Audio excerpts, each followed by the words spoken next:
with a $5 meal deal with new McValue. You pick a McDouble or a McChicken, then get a small fry, a small drink, and a 4-piece McNuggets. That's a lot of McDonald's for not a lot of money.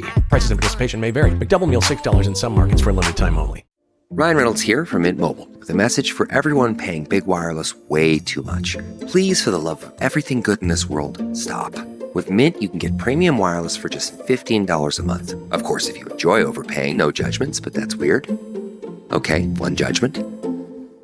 Anyway, give it a try at mintmobile.com/switch. Upfront payment of $45 for 3-month plan, equivalent to $15 per month required. Intro rate first 3 months only, then full price plan options available. Taxes and fees extra. See full terms at mintmobile.com. Mochi Health is here to help you start your weight loss journey with caring, personalized support. Meet one-on-one with board-certified obesity doctors and registered dietitians who truly listen and understand your unique needs. Eligible patients can access affordable GLP-1 medications delivered right to their door each month. No insurance? No problem. Mochi Health accepts FSA and HSA, making care accessible and affordable. And with 24/7 customer service, you'll never feel alone on your path to better health.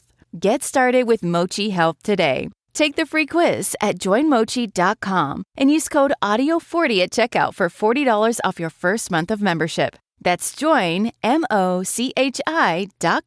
with promo code AUDIO40.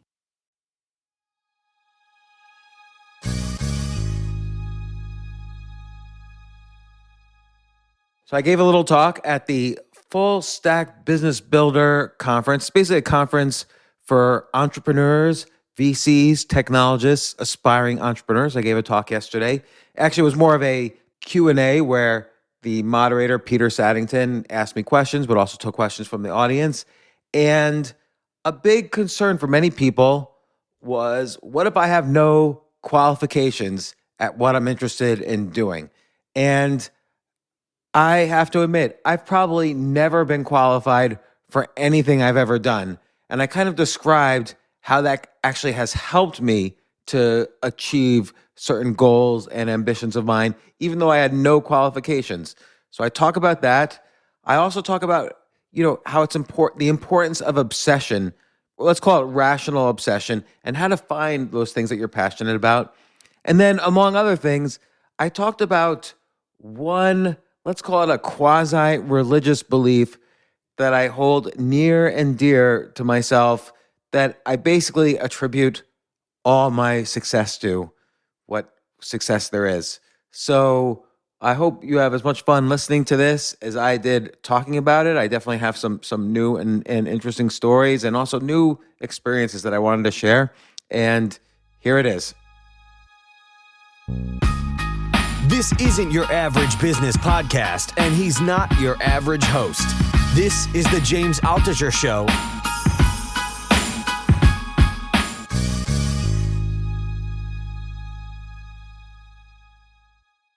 By the way, here's another thing you can do. I see Bitcoin's all in the background there. You start like a crypto-related newsletter, and you charge for that. Boom. And you have 102,000 people. If even 2% sign up, you're making a lot of money. And that is exactly how we're going to start this Fireside chat, the James Altucher Show, Fireside and Ask Me Anything. And so everyone out there in the crowd who's at the Full Stack Interact conference today, start dropping some questions, because we're going to have a conversation with the famous James Altucher, Fireside chat. And so I think this is a perfect way you are a perfect segue into this chat, because for those of you guys who just plopped in, he was helping improve the Full Stack Business Builder Network and the Full Stack Interact conference by telling us how to monetize and immediately make money. So James is certainly the right man to ask questions to. So let's start off. We got a lot of questions that are coming from the audience in preparation for this. And so we definitely want to get through some of those. Let's just jump right in. James, you said you've made, and we know this, and lost tens of millions multiple times. You've lost and made tens of millions multiple times. So here's the question from our audience. Don't remind me too much. You just reminded me twice in a row. I'm going to have a heart attack. Here's the question. What's the most underrated skill that helped you recover from these losses every time?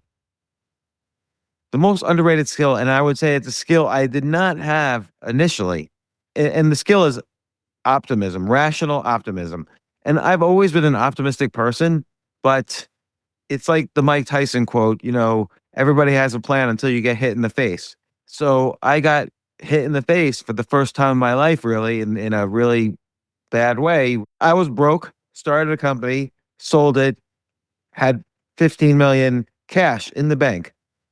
Within a very short amount of time, I went completely broke for all the wrong reasons. Like I thought I was smart. I thought I could invest. I thought I could do this. So this is like 25 years ago. And I just lost simply everything. And so I had no real understanding of risk. I had no really understanding of what my real skill set was. There's 3 skills to money: making it, keeping it, and growing it. So maybe I had a skill. Maybe I had a skill of making it. I certainly did not yet have the skill of keeping it. And I didn't even know if I was just lucky or not, and if I would be able to make it again. And so for a long time, I was just down and out and depressed. But if I had been a little bit more optimistic, a little bit more, hey, this is an opportunity to start again. It's, and it's hard to think this way sometimes when you're really at the bottom, but, this is a chance for me to really develop character and be creative and leverage the connections I had and do it again. And of course, I did eventually do it again and then lose it again, but it probably took me longer than it should have that first time. Every time it happened, it got shorter and shorter the time it took to make it back. In retrospect, it's easy. Clearly, in retrospect, it's easier to be able to amalgamate the lessons learned and say that you were able to move on. But however, in the depths of that suffering, in the depths of that moment, this is not a maturity thing that you can manufacture. So I'm curious, was it something personal inside of you that said, I have to keep going? Or was it just kind of capitulation of like, this is life and what it is? No, it wasn't any of that. It was almost, look, I knew I had to keep going because I had kids and they were babies. But other than that, I really had no confidence, no faith in myself, no anything. And then by accident, I bought a box of waiter's pads. And I think I described this before, but I bought a box of waiter's pads. And I don't know why I bought them, but I always found waiter's pads to be beautiful. They're like these little blue pads. They can fit in your pocket. They have the red lines. They have the pictures of tables so you could write down the names of people around the table. And it's very small. So you can't write like a novel on a waiter's pad. You just write bullet points. And I would go to a cafe every morning and I just started writing down 10 ideas a day. Oh, here's 10 ideas for businesses I could start. Here's 10 ideas for books I could write. Here's 10 chapter ideas for this one book idea. I was a day trader at the time. Here's 10 trading ideas I could do. And then I started writing ideas down for other people. Like, here's 10 things, Amazon should do to be a better company. Here's 10 things Warren Buffett should do to be a better investor. And I realized after like a week or two of doing this, I was suddenly excited for the first time in a couple of years. I wanted to do these ideas. I pictured myself doing these ideas and I wanted to share the ideas for other people. And I felt like some excitement. It's almost like my brain took this very visceral break from just being depressed. While I was writing ideas, I couldn't be depressed at the same time. So creativity and depression, even though they're often linked historically, I think the reason they're linked is because the creativity crowds out depression and just that feeling of failure and loss and so on. You can't feel like a failure if you're coming up with ideas because you're successfully coming up with ideas. Now, they don't have to be good ideas. Good ideas are hard to come up with, but you can't come up with good ideas until you come up with thousands of bad ideas. You have to exercise the muscle. If you don't exercise the muscle, it goes away. If you don't go to the gym for a few weeks, you'll lose all the muscle. So I realized I was almost like in this idea gym where I was exercising this idea muscle and starting to get better and better at it. And by that, I mean 1 out of maybe 30 or 40 ideas might be halfway decent. And 1 out of 100 ideas might be something I want to try or execute on. I love this. I love this idea. That kind of gave me this extra energy that actually worked. It made me, for the first time in years, actually get up and do something because I had this fuel, this extra fuel that I didn't have a few weeks earlier. And that fuel was enough to get me off the floor. I love this. And the reason I love this so much is that scientific studies have clearly proven that one of the best ways to overcome depression or sadness or any of those negative feelings is exercise.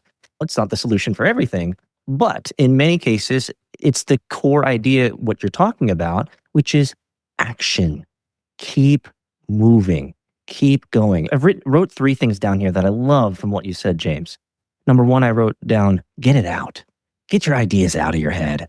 Depression is so much of being in our own head and going over the, I should have, I could have, I would have. You're right. I shouldn't have. He shouldn't have said. They shouldn't have done. They treated me. It's like, bro, it's all up here. It's mental gymnastics, right? Or, mental masturbation is what I call it, right? And self-talk is so prevalent, particularly when things aren't going well.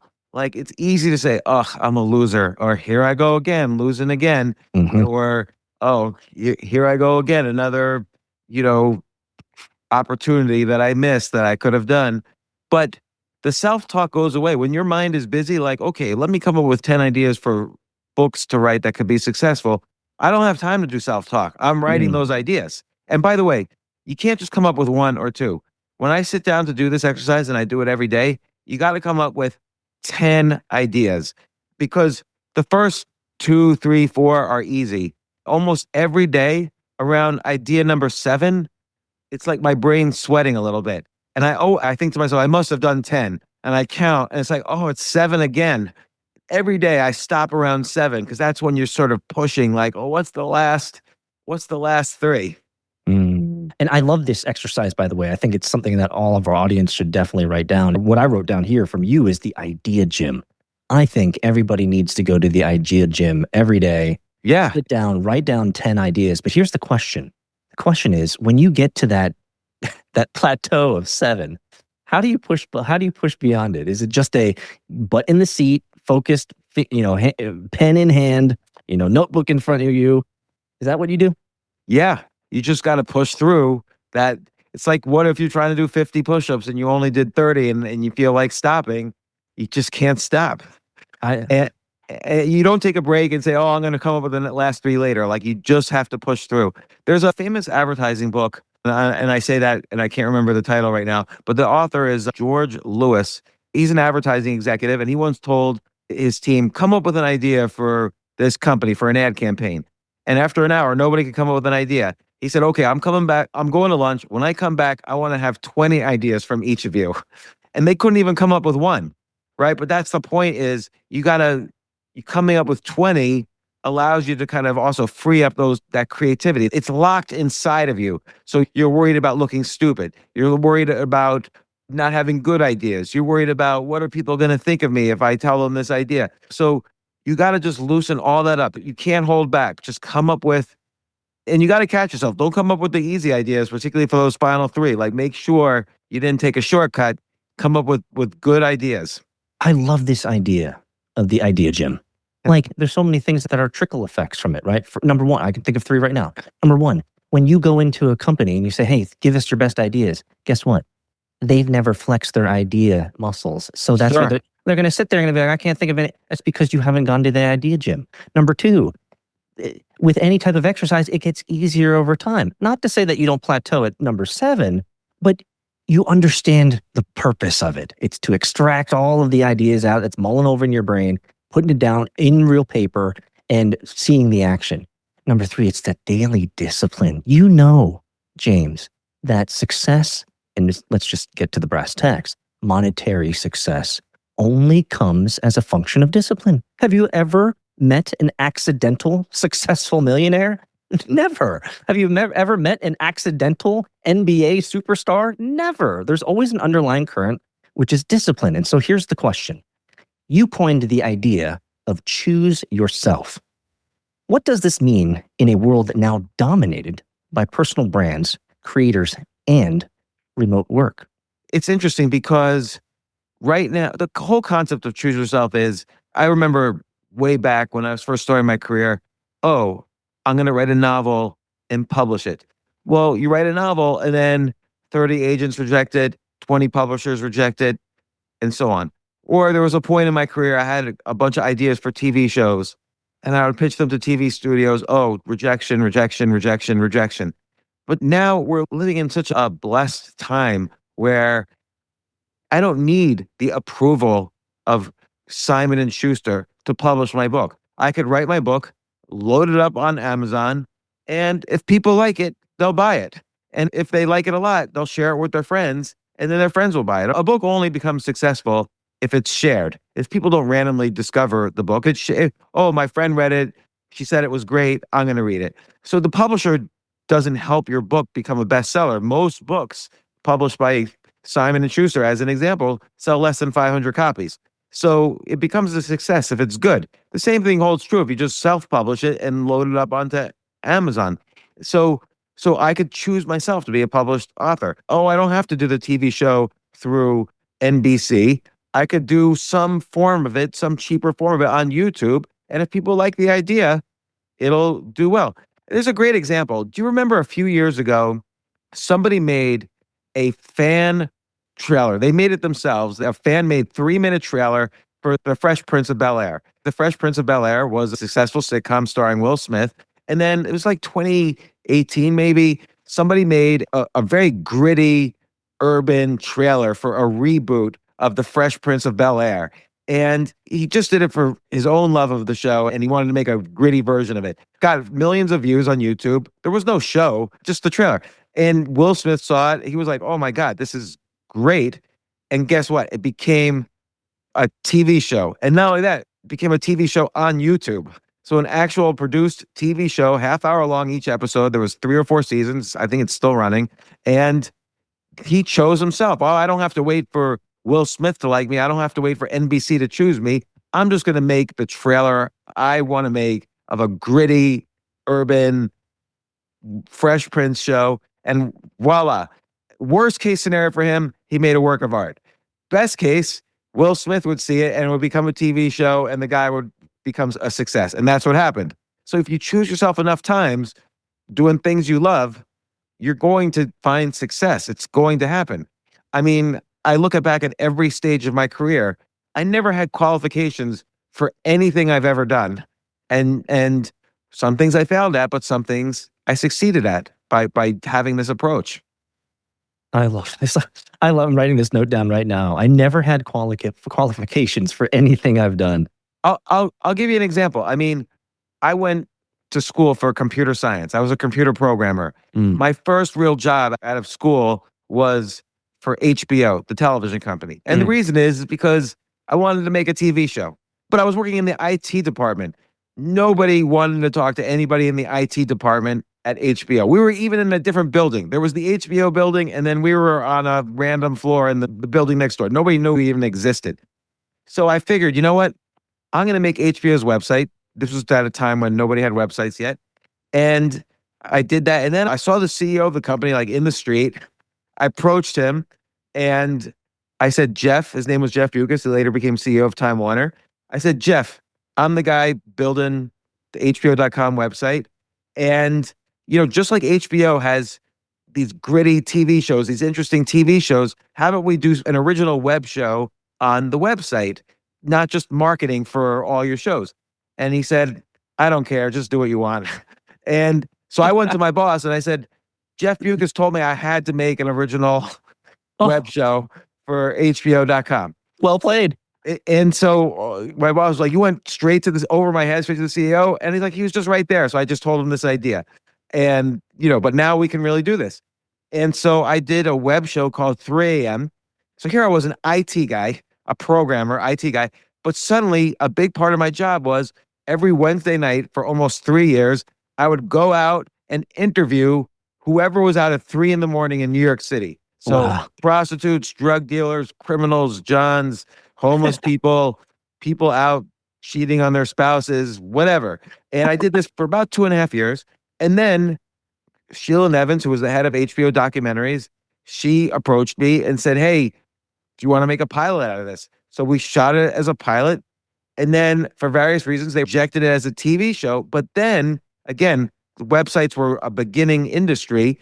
So many companies said, hey, can you get me this? I started my first company making websites for other companies. So I did AmericanExpress.com. I did TimeWarner.com. But then I started doing all the movie studios websites, all the record labels websites, Loud Records, Jive Records, Interscope, Death Row, Warner Brothers, New Line, everything. So my company became a company making websites for entertainment companies because I chose myself that very initial time. It didn't work out. I didn't make the TV show, but it turned into a multi-million-dollar business.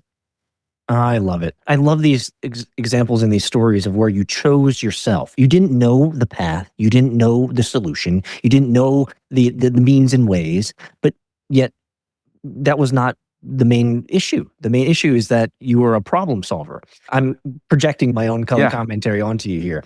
And I think that is very much one of the core attributes that makes entrepreneurs successful, is that they are the type of person that is a problem solver. They choose themselves and they are not self-constrained. We now live in a world, I think you can agree with me, where the barriers to entry to building anything are almost nothing. And if I were to go, I'd go even farther. The cost of failure today is almost zero. Right. And, it's very important too that you don't have to go into business saying, I'm going to solve this specific problem. So for instance, my business was about making websites for other companies, but really I'm solving multiple problems. So for instance, someone at the company might have been hired, hey, figure out this web stuff and see what we need to do. I'm solving that person's personal problem, like his career problem. Of course, I'm going to make a website for them, but more importantly, I'm going to solve this very critical thing that this person stays up at night thinking, like, I don't know anything about the internet, and now I got to figure this out. Oh, I met this guy, James. He can help me solve this. So if you're useful, you're helping other people become useful, and that's what a successful entrepreneur does. So for instance, another client of mine was like, oh, we need a website, but what we really need is a TV campaign. And I said, well, I will help you do that. So I introduced them to an ad agency that then did their TV campaign. Now, I didn't know the ad agency in advance, but they want to know if I'm useful. And they said, this is my problem. I need to make a TV campaign. So I called up a bunch of ad agencies, particularly, by the way, I called up the ad agencies that were already buying web agencies like mine. And I would introduce myself and I said, look, I don't need anything from you, but my client needs a TV campaign. Now, suddenly, I have this relationship with this ad agency, and their parent company, Omnicom, eventually made an offer to buy my company. And that's how I built that relationship. So you create, of course, things can happen to you by luck, but it's really true. It's a cliche to say you create that luck, and it's hard work, but it's fun too. Well, once again, I love these types of color commentaries, and I'm going to project my own color commentary into it. That is the intent and purpose of the Full Stack Business Builder Network and the Full Stack Interact conference that we're at today. It's a forcing mechanism for our participants to network with other people, and not for the expressed intent of having your life be changed by a random encounter. But if we were to not believe in luck and we were to believe in only probabilities, then we are doing the right thing, which is we are increasing the probabilities of meeting new people who can open doors, provide opportunities, and just going back to your comment, being imminently useful to them. Right. That's the key. Take a quick break. If you like this episode, I'd really, really appreciate it. It means so much to me. Please share it with your friends and subscribe to the podcast. Email me at altucher@gmail.com and tell me why you subscribed. Thanks.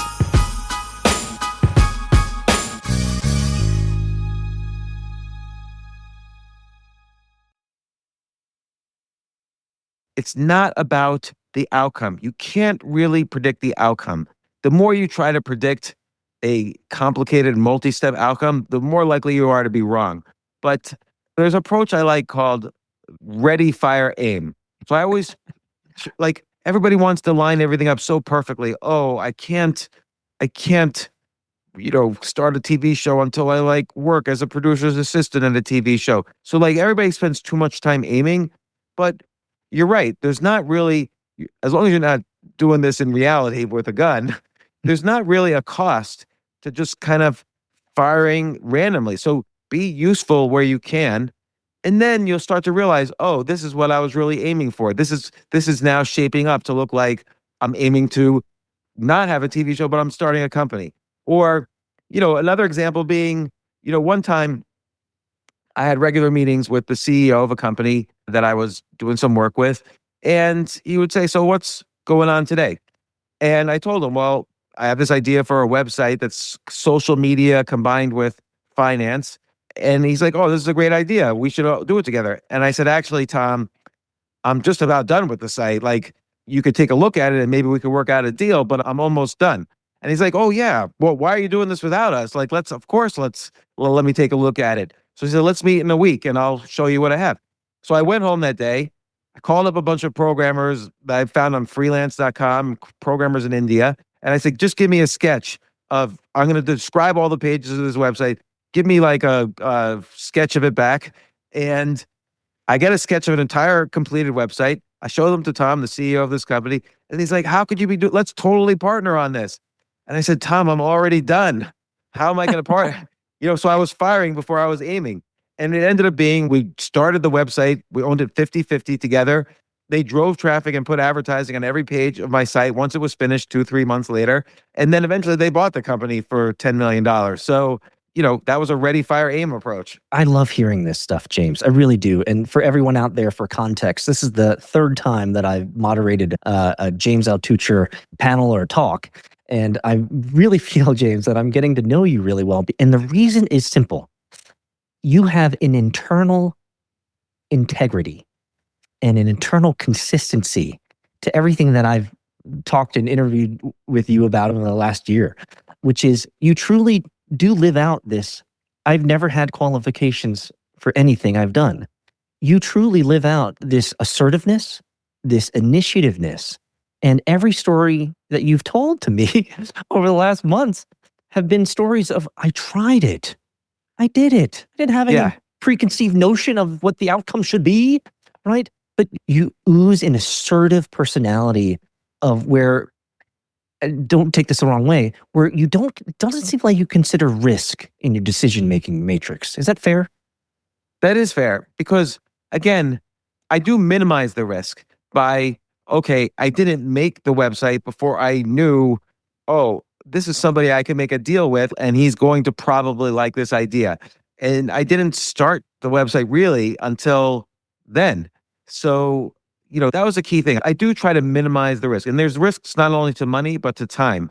But I'll also say, if that idea didn't work out, no big deal. By the way, that was the 10th meeting in a row with different companies I had where all my ideas were kind of rejected until that 10th one. And the first 9, I don't even think about them anymore. The 10th one, I sold for $10 million. So it makes a difference. We have a very trackable theme in our conversation already. We started off with a depressing idea of losing millions of dollars and how do we get out of this? And the idea is action and discipline to consistent action and discipline to continue to act even when the future is unknown and engaging and saying, hey, can I be useful here? And so I have a couple questions, one from the audience, or two from the audience. The first is this, is what trait, you've interviewed so many people, you've met hundreds of thousands of people. What's the trait that you've seen other than discipline? Because we've talked about that here. What trait have you seen other than discipline in a person that you've interviewed that tells you that they're going to win? What personality trait or characteristic, as you've interviewed thousands of people, that tells you that they are going to win?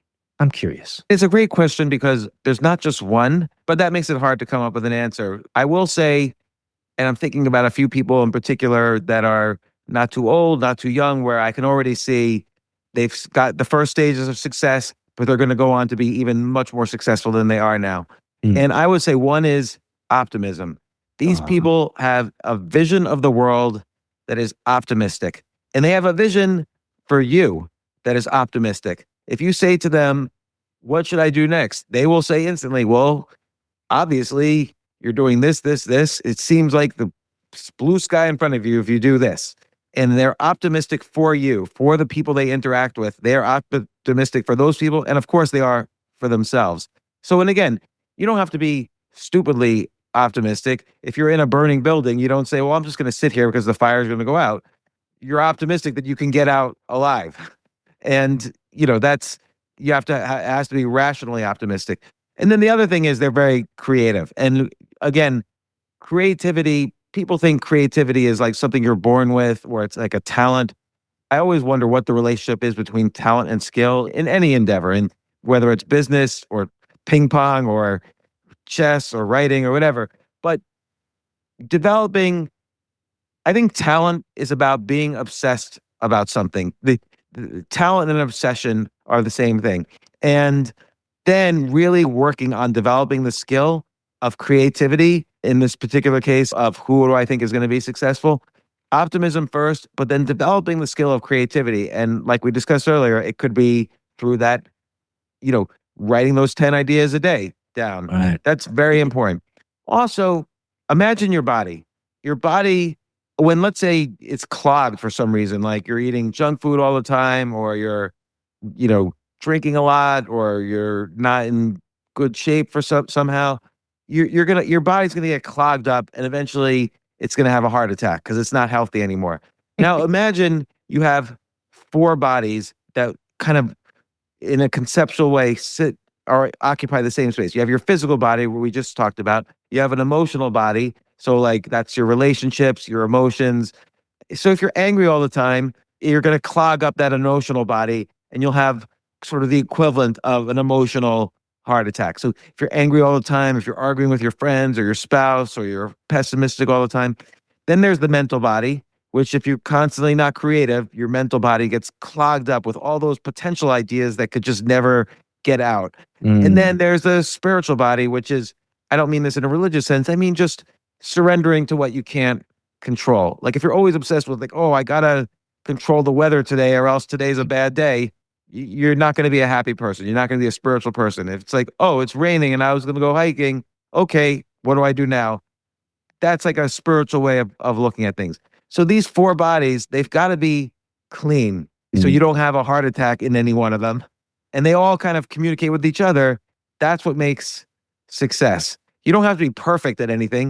Of course, you're going to have some emotional problems, some mental problems, some physical problems, but just as clean as you could possibly make it. You need that to succeed. You can't succeed and come up with great new ideas if you're sick in bed, if you're angry with your spouse, if you're not working on your idea muscle, if you're trying to control things that are out of your control. You're just going to be too, quote unquote, sick in one of these bodies. You won't be able to take that next step and continue. And that's really important. I love this. I think that what you're speaking to is an internal integrity and internal consistency across all of these disciplines of life. If you're sick in one area, it affects everything because we're a complex system, as everything is interconnected. Yeah, and I'll give you a very specific example. I play chess. I play in chess tournaments. I saw you won. I saw you won recently. Yeah, so what happened was I stopped playing for 27 years, and I recently started back up again, and I wanted to see, can I get as good as I was when I was younger? This weekend, I won the Georgia Senior State Championship. So people over age 50, I won the championship, which means I get to represent Georgia in the national U.S. Senior Championship. And what was the key to winning that tournament? I will tell you the most important thing that allowed me to win was the fact that I really focused on sleeping 8 hours a day every day last week. Without that, I would not have won. And with that, I'm probably the only person in that tournament who slept a solid 8 hours a day, and I won. I'm guessing about if I was the only person, but that's making sure my physical energy was there was important. And did you know that this was something that you needed to discipline yourself for? Absolutely. Okay. On tournaments when I don't sleep, I do poorly. Oh. And sometimes the adrenaline of the middle of a tournament is very difficult. So I had to plan, how was I going to sleep on the in-between day in the tournament, because I knew that my adrenaline would be spiking so much. It would be really hard for me to sleep. So I had to plan that out in advance. And of course, I did all the mental stuff. I have a coach. I worked with the coach throughout the week. I did all the emotional stuff. I made sure any situation I'm in emotionally, I'm just going to clear the deck, make sure it's all okay. Spiritually, I had to come to the grips with the fact that, I might not win this tournament, but I always tell myself, if I lose, maybe I made someone else's life happier because he beat me. And so that's how I try to overcome the fear of losing, which is very difficult. And all these things I had to have together to win this tournament. Plus, of course, a little bit of luck. But, again, you create your own luck. Yes. I think luck, I don't believe in luck. I only believe in probabilities, is the semantics that I like to use. I had to increase my probabilities as much as possible. So I'm a data scientist. That rings true for my mental models. I don't see luck as a measure or even close to a tangible idea that we can grab a hold of and measure. But probabilities we can. I'm always about increasing probabilities, increasing the chances of. And I think preparation and is what we're talking about here. Preparation is a very big part of that. But actually, I like the idea of looking at it in probabilities. Like, let's say I didn't sleep well. Let's say I slept 6 hours a night on average the week before. Okay, so I know from statistics that maybe might be a 1 in 5 chance I'm going to lose simply because I didn't have good sleep the week before. Let's say I didn't prepare all the right, what's called openings or strategies. If I didn't prepare those, then there might be a 1 in 5 chance I might lose a game because of those. And so you can start to work out how you increase your odds of winning by just having these positive habits and positive activities beforehand. That's exactly it. And that in our opening talk this morning for the Full Stack Interact conference, that was one of the core things that I wanted the audience to remember, is that we are increasing the chances of opportunities to arise by smashing ourselves against other people and networking intentionally. The point is to come to Full Stack, learn from amazing speakers and industry experts, but also get out of that shell, as Bob was talking about in our last panel. Get out of your shell, network intentionally, because you never know what lies on the end of the other conversation, right? And by the way, Bob made a good point. Like, he said, it's hard to be an introvert and do this. If you're an introvert, fake being an extrovert. That's what I'm thinking. I'm a huge, huge, huge introvert. Sometimes, my wife will throw a party. Every 15, 20 minutes, I've got to go just into another room and just sit by myself for a little while. Or if we go out and hang out with friends, when we get back, I've got to just go in a room and sit by myself. Like, I get too overwhelmed. And it takes a lot of energy for me to socialize. But I find ways around it. I choose myself to be, it's not like I'm shy. Introverts aren't shy. They just lose energy when they socialize. And extroverts gain energy when they socialize. An extrovert might be shy and an introvert might not be shy at all, but there's still this physical reaction to socializing, whether you're an introvert or extrovert. So for many years, I performed stand-up comedy almost every single night. Am I a great comedian? Probably not. But I did it every night for maybe 5-6 years. And to the point, I own my own stand-up comedy club in New York City. Wow. And which, by the way, I do not recommend for any investor. It's a horrible idea. But I didn't know this. This is awesome. But this allows me to, when I need to turn it on, I can turn it on. I don't need to fake being an extrovert. I could just turn on this skill set I developed. I love it. And I think Bob used terse terms there, just fake it, guys.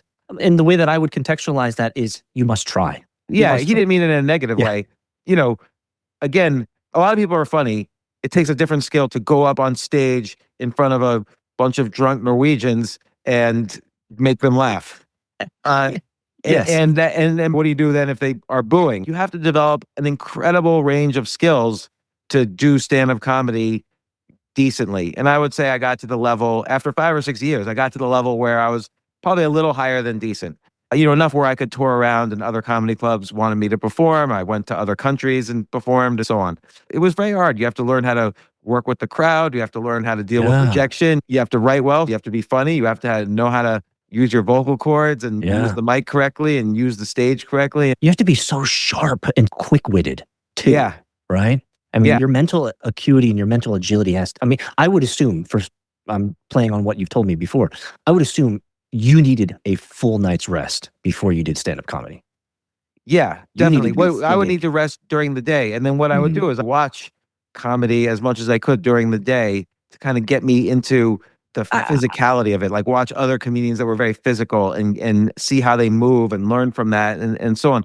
But of course, I had other things to do. Like, we all have work we do during the day. So I'd have to sleep well, but then, make sure I maximize my downtime so I conserve energy during the day. Because then I'd be up late at night doing comedy, and I'm not a late night person.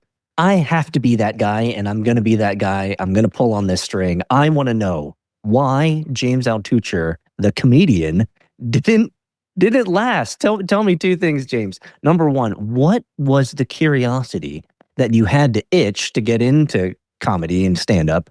And number two, what was the reason why you left?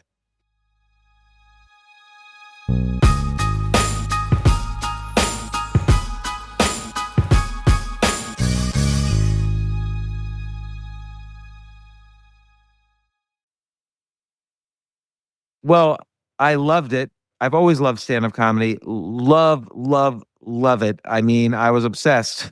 And back in the 90s, I even did the website for the HBO Comedy Festival in Aspen, Colorado. I did that 3 years in a row. And I knew, who all the comedians were. I had a lot of comedians on my podcast.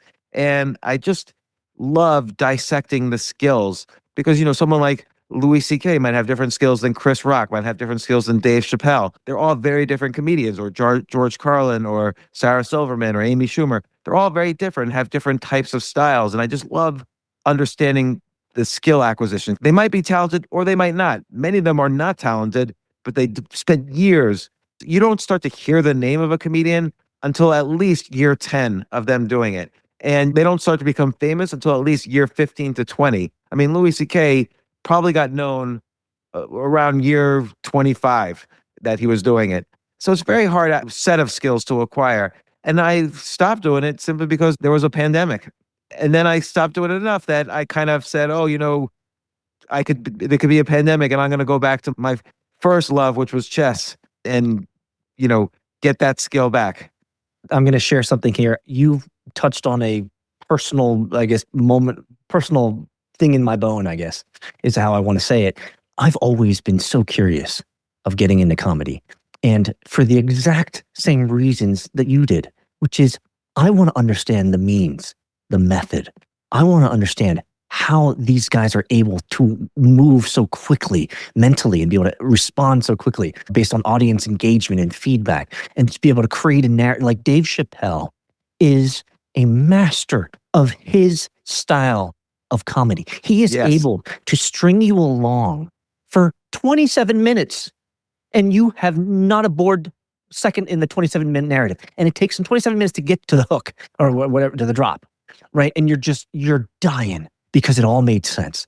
And in some of his shows, this is my engineering mechanical analysis of, he will go the entire routine only for an hour and a half and finally get to the end of the joke that he said. Do you remember that the stand-up where he said, guys, I have this fishbowl with all these like butt ends of a joke, and I just know that I'm able to do it. And the one that I pulled out from this one is like, it's going to be, we're going to have to bleep this out. But I think it was like puncher in the... Yes, I know exactly the one you're talking about. We're going to bleep it out, guys. No worries. But for all of you guys here live... we won't say the actual word. But then he finally did get back. Right when you thought, the audience even had forgotten what his initial punchline was going to be, or what he was talking about. And then he gets right back to it. Another time he did that was his special where I'm going to tell you about the 4 times I met O.J. Simpson. All the way at the end of the special, he told a bunch of stories about O.J. Simpson. It turned out to be 3. He leaves the stage. It's over. And then he comes back, wait. I forgot to tell you about the 4th time I met O.J. Simpson. And it was just perfect. A master at his craft. I love it. So you're speaking to my heart here, James. Like for me, I've always been curious about getting into comedy, not because I think I'm good at it, but because of the engineer and the ingenuity behind it. Like, well, here's something one could try is, so when I was trying to get good, I didn't want to perform at a comedy club and waste anybody's time. But what I would do is I would go in a subway car and try to do comedy there, because it's hard. Because that audience on rush hour on the New York City subway, they do not want to be told jokes by you. Like, it is the worst audience. And so that was my kind of training ground when I first got started. And it was difficult, but I chose myself to do it. Why not? I love it. I love the assertiveness. I love the model that you ooze to our audience here, is that we must try. We must try. I've got a couple questions for us from the audience here, and it actually is contextually relative. I think I already know the answer because we had a panel, which was awesome. Entrepreneurship in 2025. For everyone out there, make sure that you go see that replay. We had Bob Byrne, Tim Collins, and James Altucher there. And the question is, when reaching out to build a meaningful business connection, What key qualities should one embody to make a lasting and positive impression? I'm assuming it's obsession, but I'm going to give you, James, the opportunity to answer. When reaching out to build a meaningful business connection, what key qualities should one embody to make a lasting and positive impression on you? I think, yes, obsession, but even more important is usefulness. Mm, You've got to be useful. You can't say, for instance, look, we all started this way and we all end this way, in the sense that I would write to people sometimes and say, hey, can I buy you a lunch and pick your brain? And now I see the same thing happen. Like, oh, people write me, oh, can I buy you a lunch? Just talk to you and pick your brain. That's not useful. You just gave me a homework assignment. And I would do this to other. I would write to Warren Buffett and say, hey, can I buy you a cup of coffee? Warren Buffett's got $150 billion. He doesn't need me to buy him a cup of coffee. So I just gave him a homework assignment, or he's going to ignore me, which is what 99% of those types of emails should be ignored. You have to be useful to someone right from the beginning. You have to kind of understand, do your research, understand what a person's pain points are, and simply be useful. Or listen to someone if you have the opportunity and figure out ways to be useful. Being useful is the magic formula for building a connection. my goodness. I wrote this down. I want to repeat it because I think it's so important. 99.99999% of every single email that I receive when it comes from a VC context asking for money or even a LinkedIn connection, they are giving me a daggone bloody homework assignment, James. They're telling me to do more work. I don't want to do more work. Give me everything so I can make a very, you were talking in our last panel about how lazy you like to be. I'm lazy. I'm a venture capitalist, man. Give me everything I need so I can make an informed decisions and then I can do it, right? And so don't give people homework assignments. I love this, and be exceptionally useful. And I'll give you an example. So I wrote to Amazon.com. You know, I was familiar with their self-publishing arm. This is like in 2012, 2013 when they were first starting this up.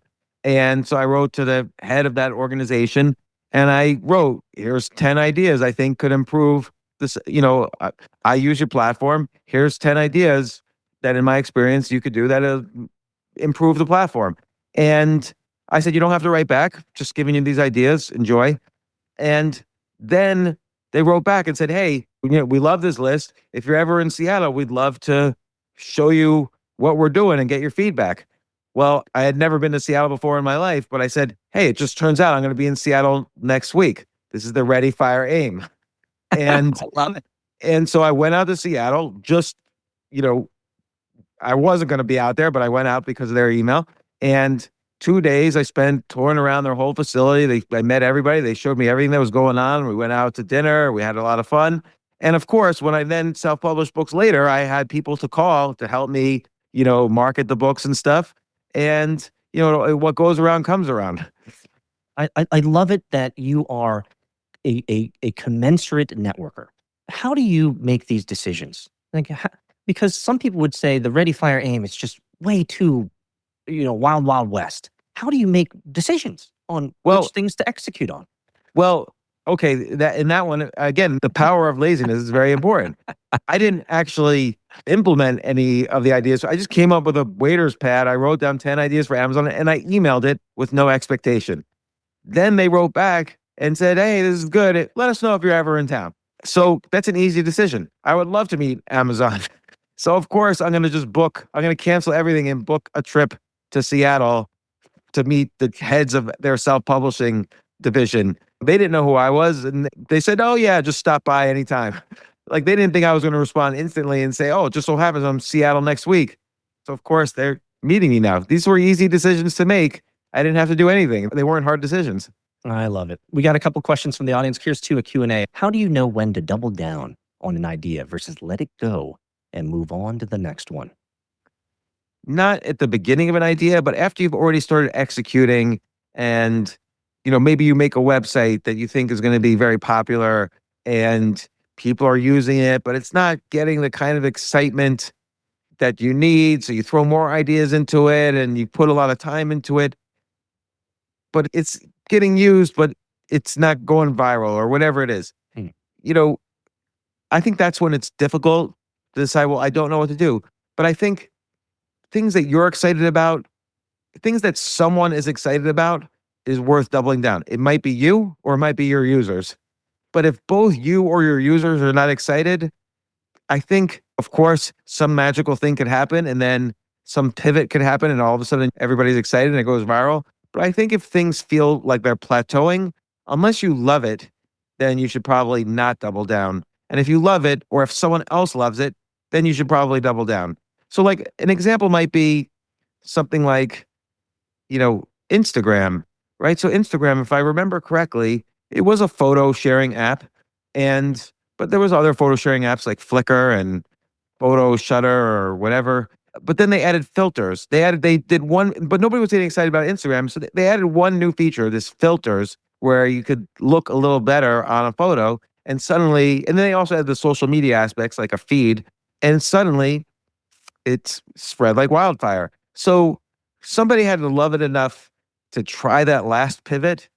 And then they knew, okay, this is what we're doing. But otherwise, they were probably just going to give up. They should give up. If the last pivot they wanted to do didn't work, then just give up.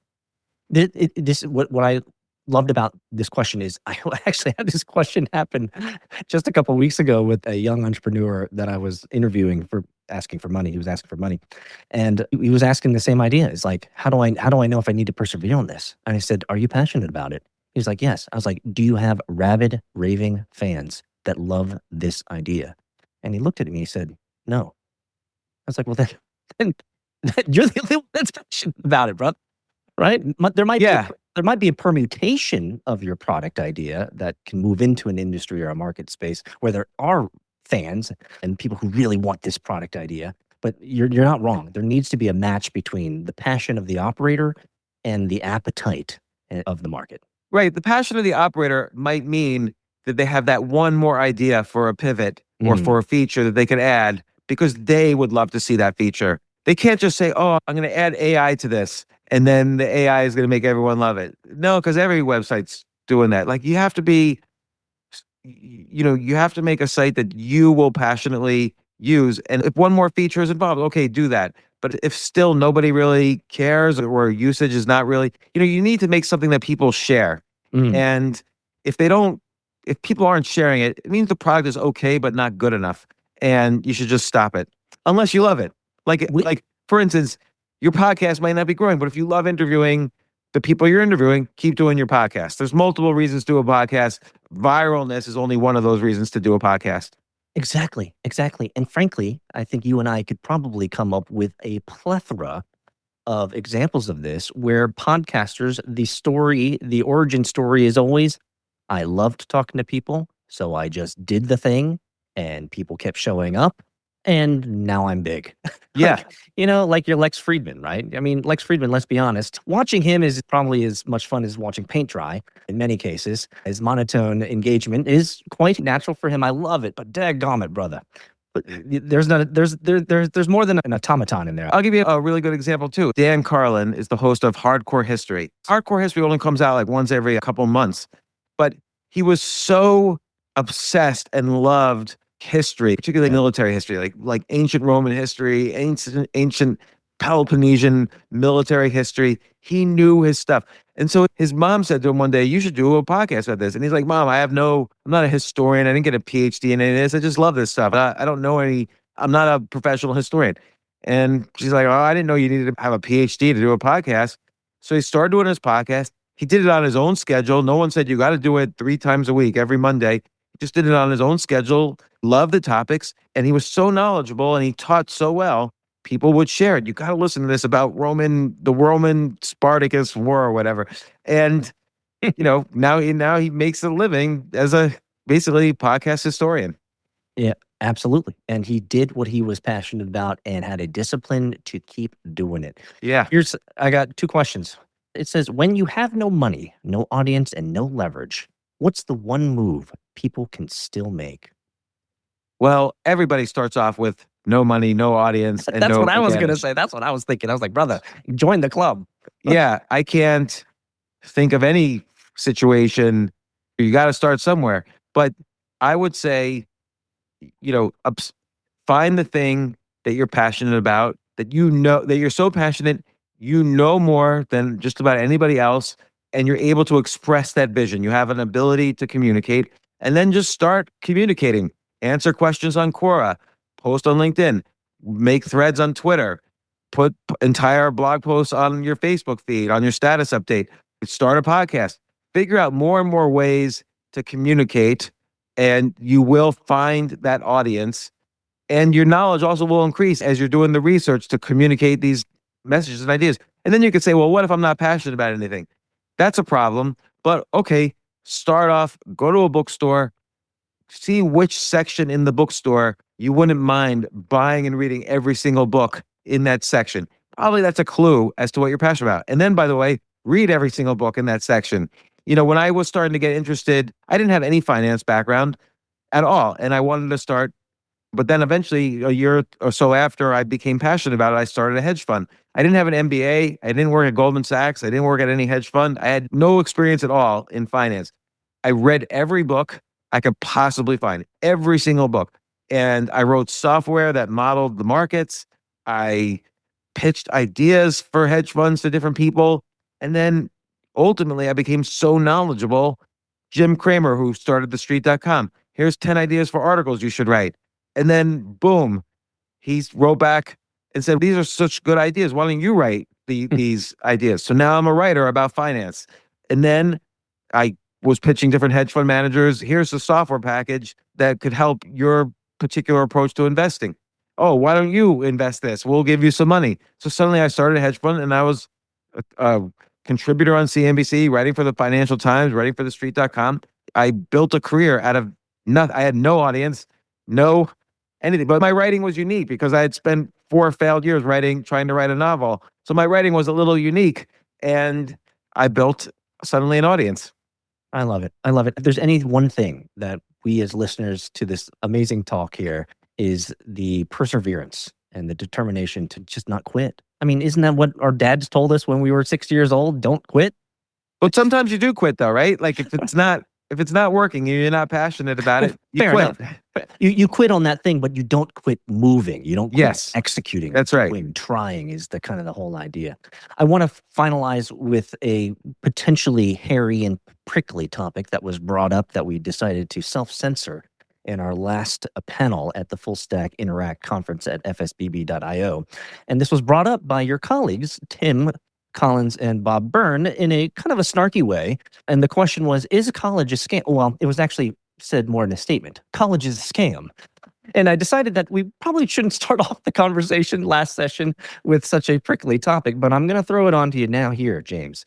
Is college today in 2025 a scam? Absolutely. And now I understand all the arguments against this point of view, but let's just break it down. First off, college tuitions have increased faster than inflation every year since 1977. So, and I'm not saying on average they increase more than inflation. They increased more than inflation every single year. So there's no other product like that. You wouldn't buy a product that increases so much faster than inflation. It doesn't even make sense. The reason it increased so much is like an economics thing, is that, the government is backing student loans. So universities know no matter what, they're going to get paid. So yes, of course they would inflate prices. Just increase it as much as they can. And since the 18-year-olds who are applying for these student loans don't have risk assessment abilities yet, like that, literally that part of their brain is not fully developed to assess risk. Of course, I'll take a loan and I'm going to make so much money, I'm going to pay it back. So, which is why we're seeing student loan defaults like through the roof. So they're basically getting money for free to go to college, and the universities are getting paid no matter what, so they could increase the tuitions. So, and there was this whole marketing, go to university instead of learning a trade, which by the way is 1,000 times more useful than, anything with the word that ends in the word studies is just like a waste of time. So like any major that you do that, I'm not going to make fun of any one specific major, but if it has the word studies in it, you've wasted your time.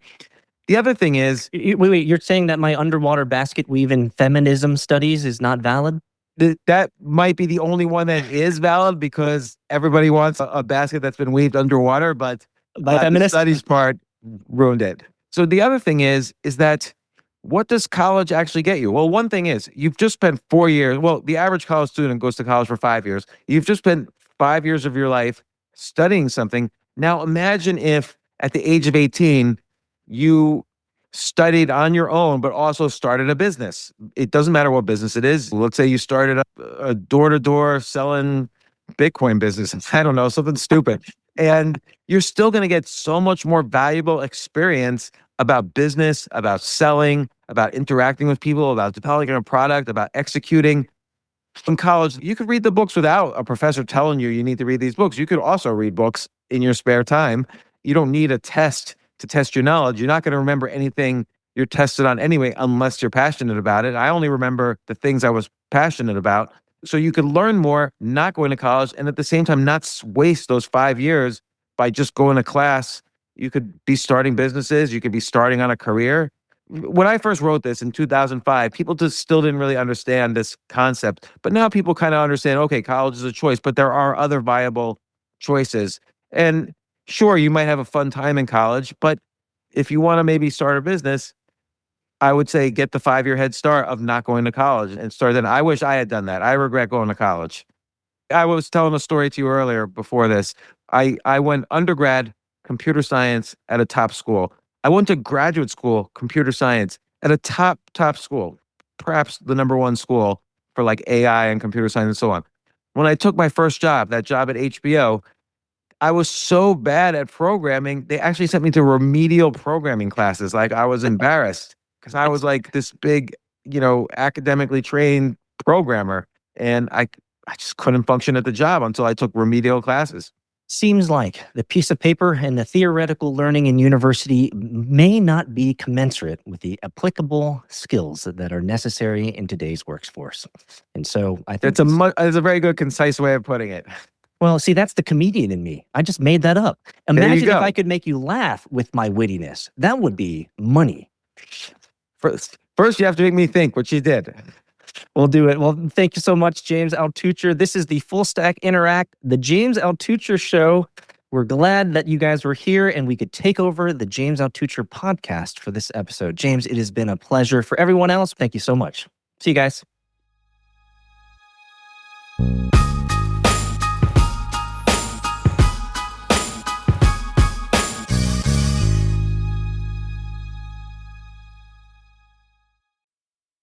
Shopify's point of sale system helps you sell at every stage of your business. Need a fast and secure way to take payments in person? We've got you covered. How about card readers you can rely on anywhere you sell? Thanks. Have a good one. Yep, that too. Want one place to manage all your online and in-person sales? That's kind of our thing. Wherever you sell, businesses that grow with Shopify. Sign up for your $1 a month trial at shopify.com/listen. Shopify.com/listen.